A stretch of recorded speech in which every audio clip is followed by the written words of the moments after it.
حضرت سیدنا امام جعفر صادق جن کی نیاز شریف کرتے ہیں آپ 22 رجب کو. ہاں کچھ شکی لوگ جن کو انگریزوں کی میز سے عقیدہ ملا وہ کہتے ہیں یہ نیاز کا کیا فائدہ ہے. ہم نے کہا برا مت مانو, نیاز کا فائدہ یہ ہے کہ بہانہ ہے امام جعفر صادق کا اور کھلانا ہے غریبوں کو. بہانہ ہے غوث پاک کی 11ویں کا اور کھلانا ہے غریبوں کو. اور آپ صرف غریبوں کو نہیں, مالداروں کو بھی. بھئی مالداروں نے کون سی چوری کی, کون سا قصور کیا؟ غریب کو کھلانے پہ بھی ثواب, مالدار کو کھلانے پہ بھی ثواب, لیکن غریب کو کھلانے پر زیادہ ثواب. کیوں؟ اس لیے کہ اس کو پسند کی غذا ملتی نہیں. اچھا کچھ لوگ اس پر بھی ٹپنی کرتے ہیں, بولتے ہیں چلیں ٹھیک ہے پھر وہ پوریاں ہی کیوں بنے. ہنسنے کی بات نہیں, وہ پوریاں ہی کیوں بنے, کیوں بناتے اس دن پوریاں؟ حلوہ ہی کیوں بنے, کھیر ہی کیوں بنے؟ حالانکہ حلوہ پوری کھیر میرا عنوان نہیں ہوتا ہے تقریر کا, لیکن میں صرف آپ کو بتا رہا ہوں حکمت کیا ہے. کسی کا مذاق بھی نہیں اڑانا, بات سمجھ میں آئے تو قبول کرنا, نہیں سمجھ میں آئے تو یہی چھوڑ کے چلے جاؤ. میں کون سا آپ کے ساتھ سودا بازی کرنے آیا ہوں؟ اچھی لگے تو لے جاؤ, نہیں اچھی لگے تو چھوڑ جاؤ. پوریاں ہی کیوں بھائی؟ 22ویں پر پوریاں ہی کیوں؟ شب برات پہ حلوہ ہی کیوں؟ میلاد النبی پر کھیر ہی کیوں؟ غوث پاک کے موقع پہ بریانی پلاؤ ہی کیوں؟ میں کہتا ہوں, آپ سے پوچھتا ہوں, مجھے سچ بتانا کتنے ایسے گھر ہیں جہاں پورے سال میں کبھی پوری بنتی بھی نہیں؟ کتنے گھر ہیں نہیں بنتی؟ بھائی آپ غریب لوگ کی بات نہیں کر رہا ہوں, مالداروں کی یہاں بھی نہیں بنتی, ذہن ہی نہیں جاتا ادھر. بہت اچھی بات. شب برات کے علاوہ حلوہ نہیں بنتا, مال نہیں بنتا. تو اب بزرگوں نے کیا طریقہ ایجاد کیا کہ بھئی امام جعفر صادق کے نام پہ پوری پکائیں گے, خود بھی کھا لیں گے, اور وہ غریب جو سال بھر کبھی ان کو پوری دیکھنے کو بھی نہیں ملتی. بھائیو آپ لوگ تو چلیں, ان میں بہت سے غریب بھی ہوں گے, مڈل کلاس بھی ہوں گے, اپر کلاس بھی ہوں گے. میرے جیسا آدمی جو روز آنا کسی نہ کسی, ہر دن نئے شہر میں رہتا ہوں, ہر دن, لیکن 22ویں کے سیزن کے علاوہ مجھے بھی پوری دیکھنے نہیں ملتی. وہ جو اس دن پکتی ہے نا, نہیں ملتی دیکھ. صحیح کہہ رہا ہوں.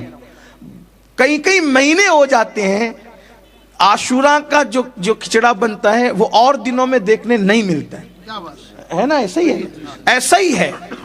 تو یہ اس میں کیا حکمت ہے؟ تو بزرگوں نے ولیوں کے نام کے بہانے یہ کیا کہ ہم مخصوص کر دیں پوری, تو بہانہ جعفر صادق پاک کا ہوگا, لیکن رسول اللہ کے غریب امتی اس دن پوری کھا لیں گے. یہ ہے کھلانے کا مقصد. اور یہ ہے کہاں سے؟ قرآن سے ثابت ہے کھلانا. اللہ پاک قرآن میں ارشاد فرماتا ہے, بیک گراؤنڈ آیت کا یہ ہے کہ اللہ جب جنتیوں کو جنت میں ڈالے گا اور جہنمیوں کو جہنم میں ڈالے گا, تو جنتی اور جہنمیوں کی اللہ بات کرائے گا. تو جنتی لوگ جہنمیوں سے پوچھیں گے ما سلککم فی سقر, قرآن کی آیت ہے. جنتی لوگ جہنمیوں سے کیا پوچھیں گے؟ ما سلککم فی سقر, تم جہنم میں کیسے آئے؟ تو جہنمی لوگ کیا کہیں گے؟ قالوا لم نکن من المصلین ولم نکن نطعم المسکین, ہم نماز نہیں پڑھتے تھے اور ہم غریبوں کو کھانا نہیں کھلاتے تھے, اس لیے جہنم میں آ گئے. اس لیے ہمارے بزرگوں نے کہا کہ جب جہنمی جہنم میں کیوں جائیں گے؟ نہ غریبوں کو کھانا کھلاتے, نہ نماز پڑھتے, اس لیے جہنم میں جائیں گے. تو سنی نماز بھی پڑھے گا, نیاز بھی کرے گا, تاکہ جنت میں چلا جائے.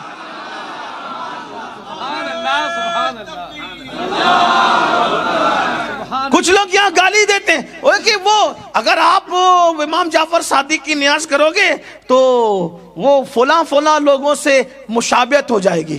میں نے کہا کیوں مشابہت ہوگی؟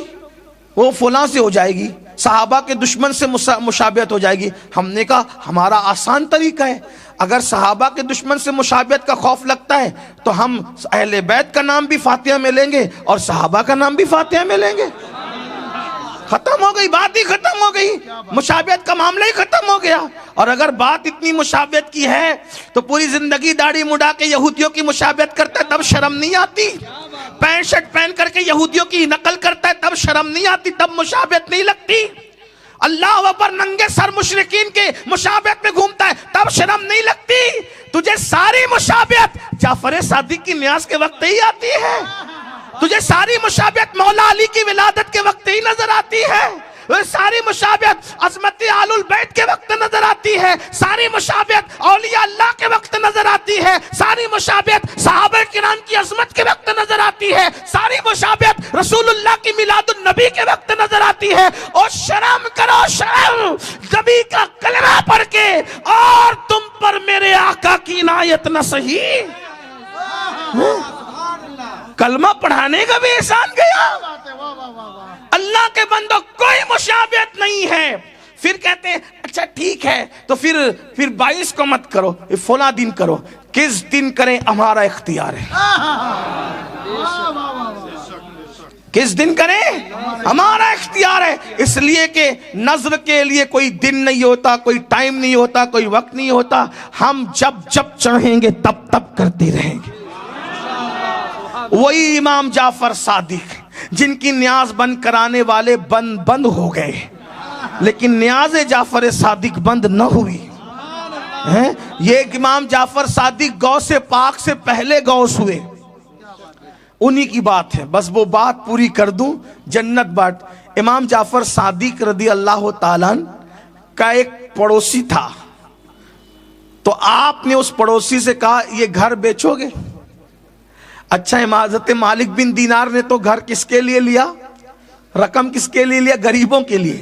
یہ نبی کا بیٹا ہے، پھر یہاں اختیار کچھ بڑے ہوتے ہیں، یہاں اختیار، ہاں نبی کا شہزادہ ہے نا، اختیار۔ آپ کو گھر پسند آ گیا، پڑوسی سے کہا کہ اس کو بیچ دو۔ حضرت کتنے میں؟ حضرت نے فرمایا تجھے جنت دوں گا۔ اس پہ میں نہیں بولوں گا سنیوں کو کہ بولو سبحان اللہ۔ ہاں، اگر امام جعفر صادق کی اتنی بڑی بات پر بھی کوئی سبحان اللہ نہیں بولے تو پھر مجھے اس پر افسوس کے ساتھ۔ اللہ اکبر۔ یا تو آپ پر سردی کا اثر آ گیا ہے یا تو پھر کسی اور کا اثر آ گیا ہے۔ امام جعفر صادق پاک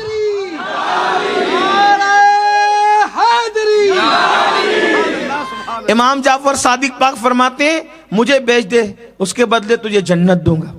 لوگ نانا کے جنت دینے کا انکار کرتے ہیں، یہاں تو بیٹے کا بھی اتنا پاور ہے، آل رسول کا فرماتے ہیں جنت دوں گا تجھے، اس کے بعد تجھے اپنا گھر دے میں تجھے جنت دوں گا۔ کیوں؟ اس لیے کہ باپ کا مال تو اولاد ہی کا ہوتا ہے نا۔ باپ کا مال کس کا ہوتا ہے؟ اولاد کا ہوتا ہے نا۔ جد کا مال کس کا ہوتا ہے؟ اولاد کا ہوتا ہے نا۔ جہاں بانی عطا کر دیں، بڑی جنت ہبا کر دیں، نبی مختار کل ہیں جس کو جو چاہیں عطا کر دیں۔ سب تو نبی کا ہے کائنات میں، وہی جب سب نبی کا ہے تو جعفر صادق بھی تو اولاد نبی ہیں۔ کیا اختیار ہے، اللہ اکبر۔ کیا فرمایا؟ جنت دیں گے۔ اچھا جنت دیں گے، ٹھیک ہے۔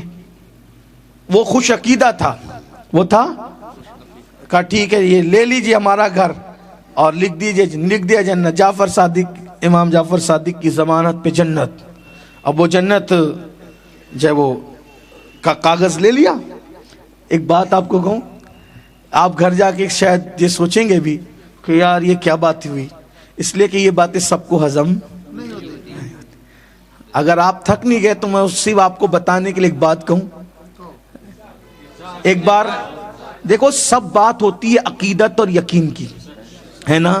زبیدہ نے ایک مرتبہ بہلول دانا سے کہا کیا کر رہے ہو؟ بولے گھروندہ بنا رہا ہوں۔ کیا بنا رہا ہوں؟ کیا بنا رہا ہوں؟ گھروندہ۔ کہاں؟ جنت میں۔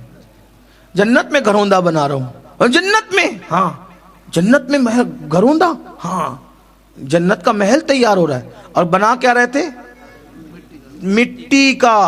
مٹی کا گھر، مٹی کا چھوٹا سا گھر۔ اور کیا کہہ رہے ہیں؟ جنت میں گھروندہ بن رہا ہے، جنت میں محل بن رہا ہے۔ لیکن عورتیں ہوتی ہیں، عورتیں کچھ عقیدے کی پکی ہوتی ہیں، اس لیے عورتوں کو جلدی سے عقیدے کے معاملے میں بگاڑا نہیں جا سکتا، ہے نا۔ ہاں وہ کہتی ہے تم جو چاہو باہر جاؤ کرو، ہم تو وہی کریں گے جو ہمارے باپ دادا کرتے آئے ہیں۔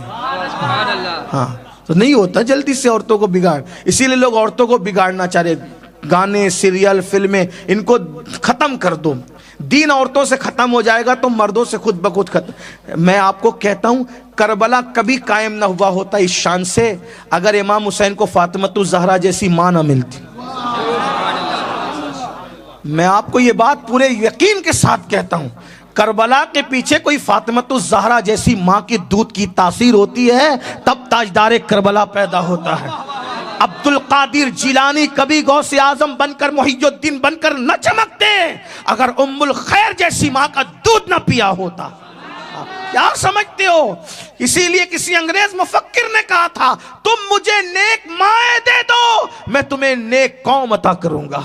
اچھی مائیں دو میں اچھی قوم عطا کروں گا. اس لیے آج ہماری بچیوں سے بیٹیوں سے دین نکالا جا رہا ہے, دین سے دور کیا جا رہا ہے, کفر شرک اور بدعت اور خرافات اور دنیا داری میں ان کو مبتلا کیا جا رہا ہے. اس لیے کسی کہنے والے نے کہا ہے جب باپ دیندار ہوتا ہے تو دین گھر تک ہوتا ہے, ماں دیندار ہوتی ہے تو دین نسلوں تک ہوتا ہے. ماں کا دیندار ہونا بہت اہم ہے. اس لیے اپنی بچیوں کو علم دین دو, دین کی تعلیم دو, بچیوں کو دیندار بناؤ, بچیوں کو پرہیزگار بناؤ, بچیوں کو متقی بناؤ. یہ سیریل, یہ فلمیں, یہ گانے, یہ تماشے, یہ آزاد خیالی سے دور رکھو. تو زبیدہ تھی بیوی ہارون رشید کی, اس نے کہا یہ جنت میں گھروندہ محل تعمیر کر رہے ہیں, ہاں بیچیں گے بابا, ہاں بیچیں گے. کتنے میں؟ کہ 2 دینار دے دو. اس میں اتنے سستے. اس نے, اس بادشاہ کی بیوی تھی, کیا مشکل تھا, نکالا دے دیا. خوشی خوشی گئی, گھر پہنچی. ہارون رشید نے کہا بڑی خوش نظر آ رہی ہے محترمہ, بڑی خوش ہیں. ہاں ہم تو جنت خرید کے ہیں. یقین یقین ہم جنت خرید کے ہیں. اچھا جنت, وہ مذاق اڑایا. وہ دیوانے کے چکر میں پڑ گئی. 2 دینار گئے ہاتھ سے, گئے ہاتھ سے 2 درہم دینار گئے. ایسا ہوا جو بھی کہنا تھا کہا, اور اس کے بعد وہ سو گئے, وہ سو گئی. اچانک رات کو چلاتے ہوئے اٹھے جناب اور کہا کہ زبیدہ کو بلاؤ. زبیدہ ہی کیا ہوا؟ کہا کہ بہلول کو ڈھونڈو. کہا بات کیا ہے وہ بتاؤ, بہلول کی ضرورت, تم تو مذاق اڑا رہے تھے بہلول کا, بات کیا ہے؟ بولے ہم نے خواب دیکھا. کیا خواب دیکھا؟ کہا محشر ہے اور جنت ہے, تمہارا نام لکھا ہے. تو ہم جانے لگے تو ہمیں روکا فرشتوں نے. ہم نے کہا یہ ہماری بیوی ہے. تو کہا وہ بیوی ہوئی سب دنیا میں شریک حیات ہے نا, وہ جنت میں تو اللہ جس کو چاہے گا ساتھ رکھے گا. شوہر کی جنت میں بیوی نہیں, بیوی کی جنت میں شوہر نہیں, جس کی جنت میں وہی جائے گا جو جس کے لیے وہی جانا ہے نا, جس کے لیے مقدر ہے. چلو یہاں سے نکال دیے گئے. آپ خرید کے آئی نا, ہمیں بھی خریدنا ہے. اچھا چلو. پھر نکلے ڈھونڈتے ڈھونڈاتے, وہی ملے. انہوں نے بھی وہی نقل کی. کیا کر رہے ہیں؟ گھروندہ بنا رہے ہیں, جنت میں محل تعمیر کر رہے ہیں. بیچیں گے؟ کہاں بیچیں گے, وہی بات ولی کی وہی بات. کتنے میں؟ پوری سلطنت دے دو, گھروندہ لے لو جنت کے. واہ بھائی اتنا مہنگا. ان کو تو 2 میں دیا, 2 سکوں میں دے دیا, اور ہمیں پوری سلطنت. مسکرا کے کہا اس نے بن دیکھے یقین سے خریدا تھا. اس نے بن دیکھے یقین سے خریدا تھا. تو خواب دیکھ کے آ رہا ہے تو پھر قیمت بھی تبدیل ہو گئی ہے. یقین پیدا کرو, یقین. میرے مرشد اجازت حضور شیخ الاسلام والمسلمین فرماتے ہیں یقین والے کہاں سے چلے کہاں پہنچے, جو اہل شک ہیں اگر میں مگر میں رہتے ہیں. یقین پیدا کرو گے تو پھر ہریالی ہریالی, بہاریں ہی بہاریں ہیں. امام جعفر الصادق رضی اللہ عنہ نے لکھ کے دیا ہم اسے جنت میں محل دیتے. دے دیا, لے لیا, معاملہ ختم. اس کے بعد حضرت چلے گئے حج کو. امام جعفر صادق پاک چلے گئے حج کو. واپس آئے اور پتہ چلا اس کا انتقال ہو گیا. اب انتقال ہوا تو بچے ایسے عقیدت والے نہیں تھے. بچوں نے کہا حضرت وہ گھر ہمارا ہے, ابا کا انتقال ہو گیا. فرمایا ہم تو اس سے خرید چکے. کہا کتنے میں خریدا تھا؟ کہا جنت دی تھی اور جنت کا محل دے کر کے خریدا تھا. کہا یہ کون سا سودا ہوا؟ کسے پتا بھائی جو وہ جنت ملی نہیں ملی. اور فرمایا وہ پرچہ کہاں ہے؟ وہ پرچہ کہاں ہے جو میں نے دیا تھا؟ کہا اس نے تو کہا تھا کہ میرے کفن میں رکھ دینا, ہم رکھ دیے, اب ہمیں نہیں پتا, ہم نہیں دیں گے. امام پاک نے چلو. جب وہاں پہنچے تو وہ پرچہ قبر پہ پڑا ہوا تھا. ایک طرف جعفر صادق پاک کی تحریر, ہم نے اسے جنت دی. دوسری طرف خط نور سے لکھا ہم نے جعفر صادق کا وعدہ پورا کر دیا. یہ ہے اللہ والوں کی شان. اس لیے اللہ والوں سے جڑے رہو. سارا معاملہ یقین کا ہے, یؤمنون بالغیب کا ہے. کنتو پرنتو کرو گے تو لٹکے ہی رہ جاؤ گے. اگر یقین پیدا کرو گے انشاءاللہ تو یہاں بھی کامیابی ہے, وہاں بھی کامیابی.